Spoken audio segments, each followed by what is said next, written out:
कहते हैं कभी कभी अपनों के दिए घाव ही हमें आगे बढ़ाने की प्रेरणा देते हैं। उस दिन से रजनी दिन रात एक करके मेहनत करती है और बहुत ही अच्छी कारीगरी से सिलाई करती है। रजनी, सुबह के 4 बज गए, तुम अभी तक जाग रही हो। सो जाओ, कितनी ठंड है। आप सो जाइए नरेश जी, मुझे ये ब्राइडल लहंगा तैयार करना है। अपनी पूरी जी जान लगाकर रजनी बहुत ही सुंदर डिजाइन का लहंगा बनाकर अगले दिन टेलर के यहाँ दे देती है। वेल देन रजनी, कमाल की कारीगरी करती हो तुम। इतनी बारीकी से तो बड़े बड़े डिजाइनर भी लहंगे डिजाइन नहीं करते। इसीलिए अब मैं तुम्हें आधे हिस्से का पार्टनर बना रही हूँ। हम दोनों मिलकर वेडिंग सीजन में जितना कमाएंगे उससे ले लेंगे। और यहीं से रजनी का जीवन बदल जाता है। अब वो लाखों के महंगे महंगे लहंगे डिजाइन करने लगती है और अमीर हो जाती है। उसके पास अमीरों जैसी सारी सुविधाएं मौजूद हो जाती है। मगर दूसरी तरफ संगीता का संसार उजड़ जाता है। उसके पति के मरने के बाद उसकी सास ननद उसे उसके बच्चे के साथ घर से निकाल देती है। निकल जा मेरे घर से कुलक्षणी, मेरे बेटे को खा गई। अब तेरे लिए इस घर में कोई जगह नहीं है। माँ जी, मैं आपके आगे हाथ जोड़ती हूँ, पैर पड़ती हूँ, मुझे घर से मत निकालिए। मैं अपने बच्चे को लेकर ठंड के मौसम में कहाँ भटकूंगी। ये इस घर का वंश है, आपका खून है। दरवाजा खोलिए। अपनी भाभी याद आती है और वह बुरे हालातों में उसके दरवाजे पर पहुंचती है, जहां सारी बातों को भूल कर भी रजनी उसे अपने घर में पनाह देती है और उसे गर्म शॉल उड़ाती है और अपने हाथों से खाने के निवाले खिलाती है। ठंड में गरीब ननद आई अमीर भाभी के घर। भाभी, मैंने जो किया उसके बाद मैं माफी के काबिल तो नहीं, लेकिन इस ठंड के मौसम में मैं बेआसरा हूँ। मुझे अपने घर में थोड़ी सी जगह दे दो। आप लोगों का झूठा निवाला खा लूंगी, किसी कोने में पड़ी रहूंगी। आखिर क्यों गरीब संगीता अधिकार नहीं मांग रही है और कौन सी गलतियों के खातिर वो अपनी भाभी से माफी मांग रही है, और इतनी अमीर भाभी की ननद होकर भी इतने गरीब हाल में क्यों है? चलिए देखते हैं कहानी के पिछले भाग से। आहा, कितनी अच्छी खुशबू आ रही है। माँ, मैं भी खाऊंगा गाजर का हलवा, थोड़ा सा मुझको भी दे दो ना।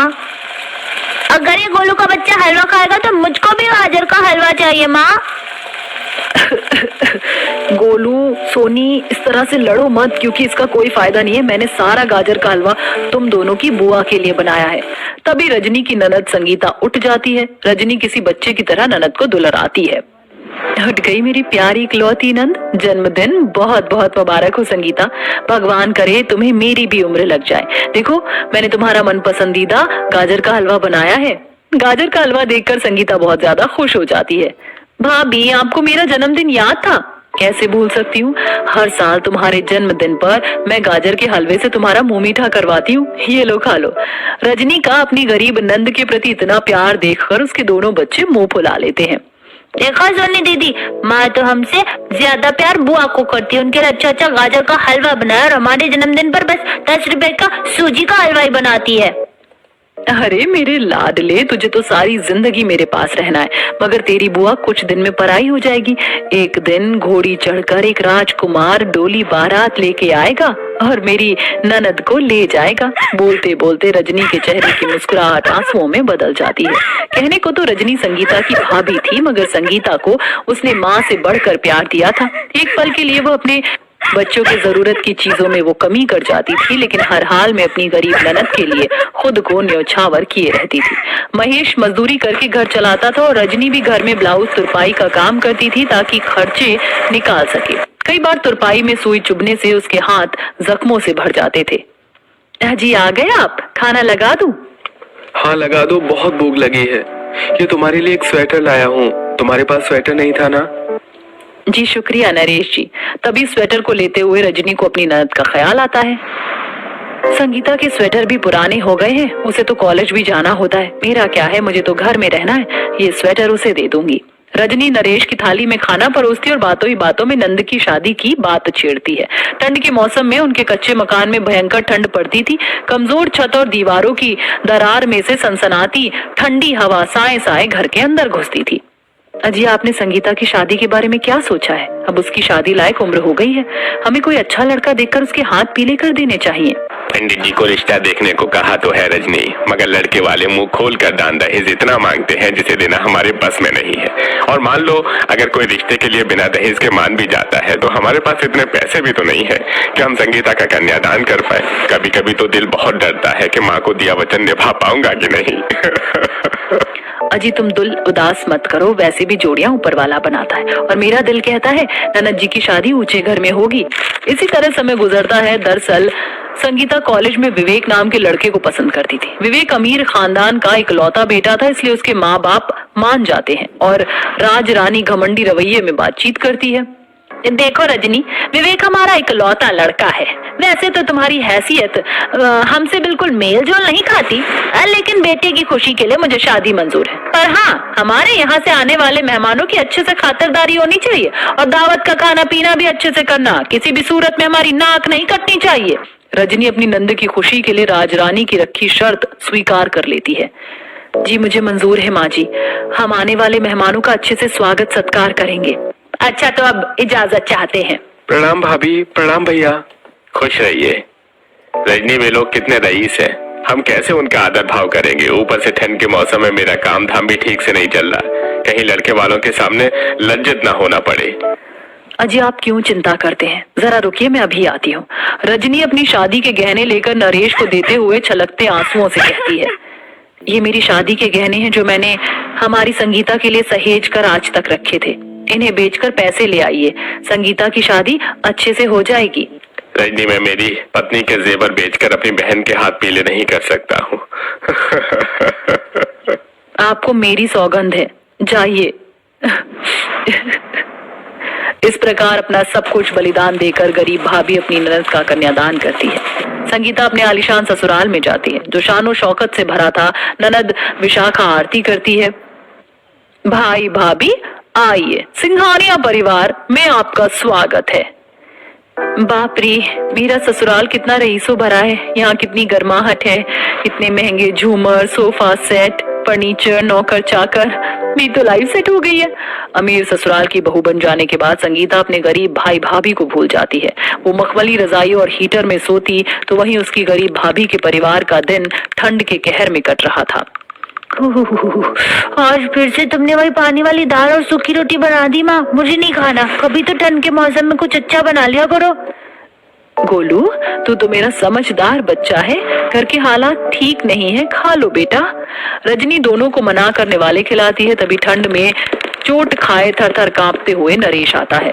अजी क्या हुआ आपको, इतनी चोट कैसे लग गई? बस ईंट धुलाई करते हुए सारी ईंट पैर पर गिर गई रजनी। कोई नहीं, आप बैठो, मैं हल्दी चूना लगा देती हूँ, दर्द कम हो जाएगा। रजनी लेप लगा देती है, लेकिन परिवार चलाने की चिंताओं में रात भर नरेश सोचता रहता है, जिससे उसे लकवा लग जाता है। मदद की उम्मीद लेके रजनी अपनी ननद के ससुराल आती है, जहाँ संगीता की गोद भराई चल रही थी। सबकी नजर रजनी के गरीब वेशभूषा पर चली जाती है। संगीता बहू, तुम्हारी गरीब भाभी कैसे भीख मंगों की तरह मुंह उठाकर चली आई है। सुनो इनके कपड़े तो देखो माँ, फटी पुरानी साड़ी, घिसी हुई चप्पल। इन गरीब गंवार लोगों में बिल्कुल भी मैनर्स नहीं होते हैं क्या? अमीर लोगों की महफिल में किस तरह से जाया जाता है? संगीता की सास नंद की बातें सुनकर रजनी की आंखों में आंसू आ जाते हैं, लेकिन उससे भी ज्यादा जलील संगीता करती है। भाभी ये क्या तरीका है, आपको इस तरह से मेरे ससुराल में नहीं आना चाहिए था। मेरी सास नंद अब मुझे कितने ताने मारेंगी। मुझे अंदाजा नहीं था संगीता तुम माँ बनने वाली हो, बताया भी नहीं। हाँ, क्योंकि मैं नहीं बताना चाहती थी। अगर मैं आपको बताती तो आप मुझे अपने गरीब खाने घर में ले जाने के लिए हाथ धोकर पीछे पड़ जाती, और मैं अब उस गरीब झोपड़ी में नहीं जाना चाहती। मैं अपने ससुराल में बहुत खुश हूँ, अब आप यहाँ से चली जाइए। इतने अपमान के बाद टूटा दिल लेकर रजनी अपने घर, जहाँ उसके दोनों बच्चे और लकवा का रोगी पति थर थर कांप रहा था, मगर उस गरीब भाभी के पास एक गरम कंबल भी नहीं था। इस दुनिया में जिसके पास धन है उसकी इज्जत है नरेश जी। मैंने अपनी सारी जिंदगी अपनी जिस ननद के लिए न्यौछावर कर दिया, आज उसने मुझे रुसवा किया। पर कहते हैं कभी कभी अपनों के दिए घाव ही हमें आगे बढ़ाने की प्रेरणा देते हैं। उस दिन से रजनी दिन रात एक करके मेहनत करती है और बहुत ही अच्छी कारीगरी से सिलाई करती है। रजनी सुबह के 4 बज गए, तुम अभी तक जाग रही हो, सो जाओ, कितनी ठंड है। आप सो जाइए नरेश जी, मुझे ये ब्राइडल लहंगा तैयार करना है। अपनी पूरी जी जान लगाकर रजनी बहुत ही सुंदर डिजाइन का लहंगा बनाकर अगले दिन टेलर के यहाँ दे देती है। वेल देन रजनी, कमाल की कारीगरी करती हो तुम। इतनी बारीकी से तो बड़े बड़े डिजाइनर भी लहंगे डिजाइन नहीं करते, इसीलिए अब मैं तुम्हें आधे हिस्से का पार्टनर बना रही हूँ। हम दोनों मिलकर वेडिंग सीजन में जितना कमाएंगे उससे ले लेंगे। और यहीं से रजनी का जीवन बदल जाता है। अब वो लाखों के महंगे महंगे लहंगे डिजाइन करने लगती है और अमीर हो जाती है। उसके पास अमीरों जैसी सारी सुविधाएं मौजूद हो जाती है। मगर दूसरी तरफ संगीता का संसार उजड़ जाता है। उसके पति के मरने के बाद उसकी सास ननद उसे उसके बच्चे के साथ घर से निकाल देती है। निकल जा मेरे घर से कुलक्षणी, मेरे बेटे को खा गई। अब तेरे लिए इस घर में कोई जगह नहीं है। माँ जी, मैं आपके आगे हाथ जोड़ती हूँ, पैर पड़ती हूँ, मुझे घर से मत निकालिए। मैं अपने बच्चे को लेकर ठंड के मौसम में कहाँ भटकूंगी। ये इस घर का वंश है, आपका खून है, दरवाजा खोलिए। संगीता सारी रात दरवाजे पर बैठकर ही ठंड में थरथर कांपती है। बेतहाशा ठंड की वजह से उसका बेटा उल्टी करने लगता है। मुसीबत की उस घड़ी में संगीता को अपनी भाभी याद आती है और वह बुरे हालातों में उसके दरवाजे पर पहुंचती है, जहां सारी बातों को भूलकर भी रजनी उसे अपने घर में पनाह देती है और उसे गर्म शॉल उड़ाती है और अपने हाथों से खाने के निवाले खिलाती है। ठंड में गरीब ननद आई अमीर भाभी के घर। भाभी, मैंने जो किया उसके बाद मैं माफी के काबिल तो नहीं, लेकिन इस ठंड के मौसम में मैं बेआसरा हूँ। मुझे अपने घर में थोड़ी सी जगह दे दो। आप लोगों का जूठा निवाला खा लूंगी, किसी को